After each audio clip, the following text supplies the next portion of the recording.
I turned 35 and threw myself a party. Nothing extravagant.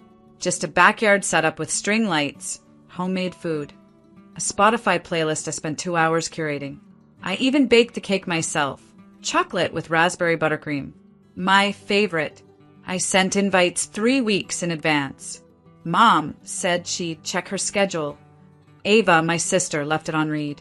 Dad didn't reply at all, but I figured they'd show.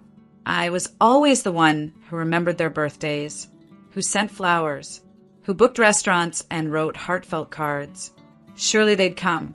By 7 p.m., the candles on the table had melted to stumps. By 8 o'clock, the guacamole had turned gray. By 9 o'clock, I turned off the music and packed everything into Tupperware. No one came. Not one text. Not one excuse. Not one single call to say, I'm sorry. 5 days later, I got a group text from my mom. We're organizing Dad's 60th. A week in the Keys. $2,800 per person. Venmo me. No hello. No happy birthday I missed. No acknowledgement that they had ignored me entirely. Just a bill. I stared at the message for a long time, the words blurry from the rage tightening in my chest. And then I did the only thing that felt right. I sent her $2 with a note, congratulations. Then I went to the door, changed the locks, and blocked every number in my phone tied to blood. 3 days later, Ava tried to access the joint emergency fund, the one I had contributed to month after month. Well, they called me selfish and said I never really pitched in. Blocked. And just when I thought they'd finally leave me alone, the police showed up at my door. Ma'am, we received a report that you've been missing. Family said they're concerned for your safety. My name is Delilah Quinn, and from wherever you're watching this video, stay with me. Because when the people who never show up for you start screaming when you disappear, it's not because they care. It's because you took the oxygen they were quietly stealing and learned to breathe without them. When I was 8, my sister Ava got a brand new bike for her birthday. Pink, with a sparkly seat and white tassels on the handlebars. She didn't even ask for it. Just woke up to it on the porch, shiny and perfect. That same year, I got a second-hand set of colored pencils for mine. Half of them already used, most of them broken. Mom smiled when I opened them. You're the creative one, she said. Ava's more into sports. And that was the beginning. Ava was celebrated. I was functional. She got praise, attention, extra dessert. I got told I was so mature for my age, which in our house was just code for we expect you to understand things that hurt. By high school, Ava was skipping classes and hosting sleepovers that left the kitchen trashed. I was holding straight as and washing dishes without being asked. When she crashed Dad's car, they blamed the rain. When I missed curfew by 10 minutes because of a late bus, I was grounded for a week. Still, I kept showing up. Every holiday, every family dinner, every birthday, armed with gifts and patience and just enough hope that maybe this time they'd treat me like I mattered. Instead, I got used to hearing the same phrases on loop. Don't take it personally. She's just going through a phase. You'll understand someday. But someday never came. At 28, I loaned Ava $5,000 to get her through a rough patch. I never saw it again. At 31, I took care of Mom after her surgery. Changed bandages, cleaned the house, handled insurance paperwork. Ava came by once, for 20 minutes, left with a selfie and a story to tell her friends about how emotionally draining caregiving is. Still, they thanked her first in the group text. And me? You've always been the reliable one. Like that was love. When I planned my 35th birthday party, I knew better than to expect anything extravagant. But I thought maybe they'd show up. Turns out, I was still waiting to be seen by people who had made an art out of pretending I wasn't standing right in front of them. That night, after no one came, I sat on my porch staring at the flickering candles, and the only thing I could think was, how many more years will I waste hoping this time is different? I didn't know it yet, but I had already asked my last question of them. The next one would come in the form of silence, and that would be my first real answer.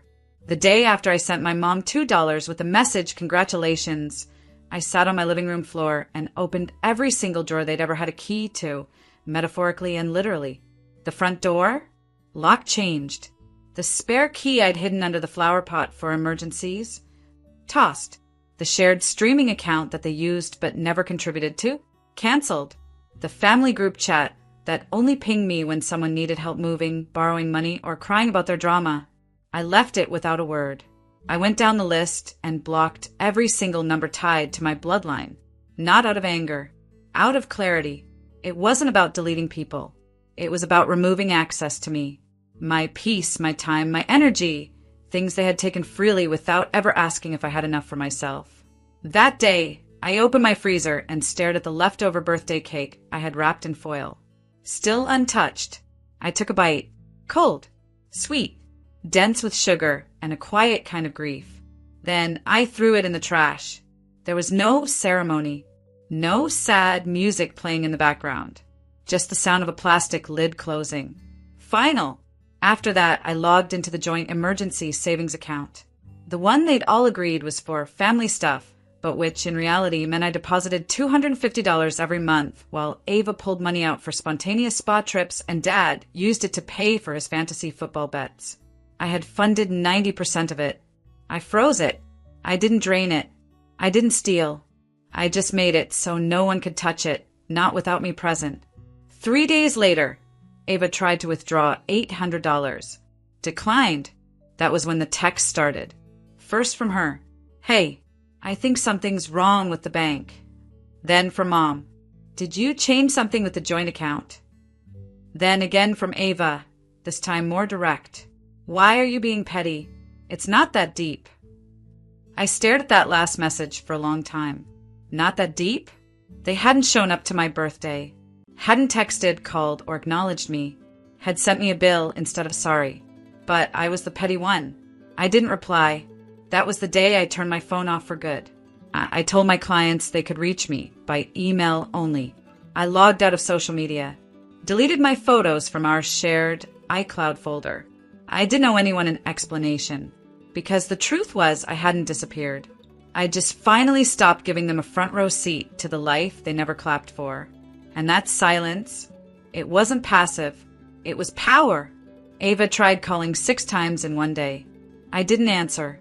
She left one voicemail, her voice sweet and fake and just tight enough to let me know she was angry, but trying to sound concerned. Hey, Del, just checking in. Not sure what's going on with the joint account, but I'm assuming it's a glitch. Let's talk soon, okay? I didn't call back. I didn't explain. Because here's what they never understood. I was never asking for attention. I was asking for respect. And when you stop giving people your labor, your money, your energy, your emotional first aid kit, they don't grieve the relationship. They grieve the loss of your usefulness. I saw it play out like a movie. First confusion, then concern, then irritation, then full-blown meltdown. By the end of the week, my mom had emailed me. We're family. We don't freeze each other out like this. I almost laughed. They didn't freeze me out? They skipped my 35th birthday like it was nothing. Sent me a bill 5 days later. Didn't send one message to ask if I was okay. But now that the ATM was offline, now we're family? I left the email unanswered. And that's when they did the most dramatic thing of all. They filed a missing person report. It's almost impressive, in a way, the leap they made from you're dramatic to you've disappeared. 3 days after I blocked everyone, 2 uniformed officers showed up at my door. I opened it in pajamas, holding a cup of tea. Ms. Quinn, we received a report from your family that you might be missing. They said you've been unreachable, and they're worried. I blinked. I'm not missing, I said. I just stopped answering people who hurt me. They looked at each other, like they weren't sure what to do with that. I invited them in. Showed them the birthday photos, candles lit, food untouched. Showed them the text asking for $2,800. The blocked calls. The Venmo message. The receipts. One of the officers actually sighed. Honestly, seems like they just didn't like you going no contact. I nodded. They apologized for the inconvenience and left. And that night, I posted a photo of myself, hair wrapped in a towel, book in my lap, mug in hand. Caption, not missing, just unavailable. No names, no drama, no hashtags, but I know they saw it because silence may be invisible, but its weight, it's unforgettable. After the police left, I sat in complete silence. Not the awkward kind, not the kind that makes your skin itch with loneliness. This silence felt earned, like peace that had been waiting its turn for years. The officers had left with their little notepad and polite nods. They hadn't treated me like a threat, just another adult who decided to set boundaries, which, imagine that, is not a crime. Still, I couldn't shake the absurdity. They reported me missing. No calls on my birthday. No knock on my door the day after. But the second I stopped being useful, I was suddenly lost. It wasn't concern. It was control dressed up in panic. The only thing missing was their ability to reach me, and that I was not returning. That same night, Ava posted on her Instagram story, not directly about me, but I know shade when I see it. Some people disappear and think it makes them mysterious, but mostly it makes them selfish. A beach selfie followed. Caption, #family first. Funny how the people who preach family first are always the ones who think that means you come last. I didn't reply, didn't screenshot, didn't even care, because I had my own version of reality, and for the first time, I wasn't editing it for someone else's comfort. Instead, I went to therapy. I started with 1 session a week, then 2. I unpacked things I hadn't said aloud in years. How I always felt like a guest in my own family, how being good meant being quiet, how Ava could ruin a birthday and still be the one they bought a gift for. My therapist looked at me after one particularly hard session and said, "You weren't difficult. You were just honest in a family that preferred denial." That sentence stayed with me. I started writing it on sticky notes and putting them on my fridge, my mirror, my laptop. It became my anthem. I wasn't missing. I was done. Done begging for crumbs. Done interpreting silence as something I had to fix. Done playing the reliable daughter while they took and took until I disappeared into the background. And here's the best part. The more they panicked, the calmer I became. Because I realized the only thing they missed was the version of me they could guilt into staying. Now that she was gone, they had nothing left to manipulate. Just their own echo. Without me, they started slipping. Quietly, then all at once. I didn't see it firsthand, of course. I wasn't there, but word got around. People talk, especially when the person they used to lean on suddenly goes silent. It started with Ava. She tried to book the $2,800 birthday trip without consulting anyone. My mother assumed I'd be contributing as always. When I didn't, they were short. Hotels got downgraded. The surprise yacht dinner became a lakeside rental with boxed wine and plastic cutlery. The cracks were subtle at first. Small jabs, muttered complaints. But I wasn't there to mediate. And that's when the blaming started. Ava accused Mom of managing everything poorly. Mom snapped back, said Ava was just like her father. Dad, the quiet coward he always was, walked out halfway through dinner and didn't return till midnight. I heard all this from a distant cousin who called me out of nowhere. "Delilah, are you okay? It's a mess over here without you." That one sentence did something I didn't expect. It didn't make me feel guilty. It made me feel seen. Because all those years I was called dramatic, selfish, overreactive. The truth was, I'd been holding the whole damn house together with quiet sacrifices. And now that I'd stopped, the weight fell exactly where it belonged. They tried to act like I was invisible, replaceable, but when the glue disappears, things don't bend. They break. Meanwhile, I started breathing again. Real breathing. Deep in the lungs, into the belly, no tightness in my chest kind of breathing. I went to therapy twice a week. Started writing again. Took long walks at sunset. Phone on Do Not Disturb, not because I was avoiding anyone, but because no one left was worth answering. I launched a small design business from my guest room. Named it after a phrase my grandmother used to say, "Build soft, live loud." Clients started pouring in. Reviews were kind. Payments came on time. And best of all, no one in my inbox was asking me to fix a family mess I didn't make. I laughed more. I slept deeper. I remembered what my actual laugh sounded like, not the one I used to soften the room, the one I weaponized to keep peace. This one was real, and for the first time in my life, I didn't owe anyone an explanation for my joy. I wasn't missing from their world. They had just never imagined a version of me where I stopped asking for scraps and started building banquets. I was still here, still alive, still thriving, just no longer available to hold up a collapsing house I didn't set on fire. It was a Wednesday night when I wrote the letter. No dramatic music playing. No thunderstorm in the background.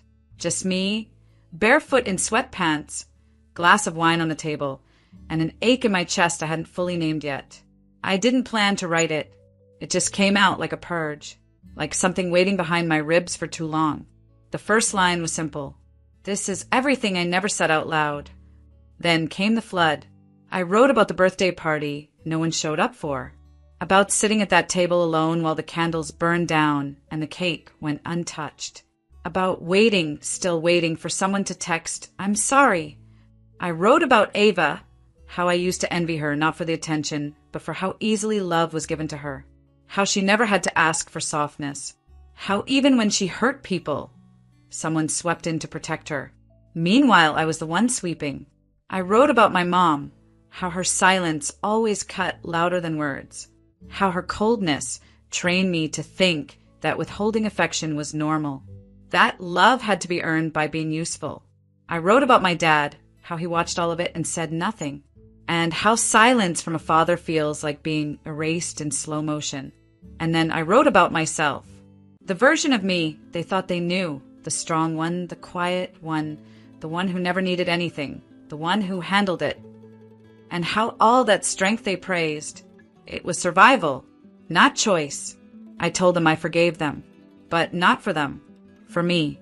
Because forgiveness, I've learned, isn't letting someone off the hook. It's realizing you don't have to carry the weight anymore.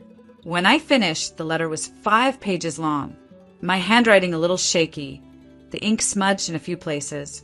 I folded it, didn't read it back, didn't proofread, didn't pause to decide if it made sense. Then I walked outside to backyard, lit a small fire in the pit, and dropped the pages in one by one. They curled at the corners, blackened, disappeared into ash. I watched every word burn. And the strange thing? I didn't cry. Not once. I just felt lighter. It wasn't revenge.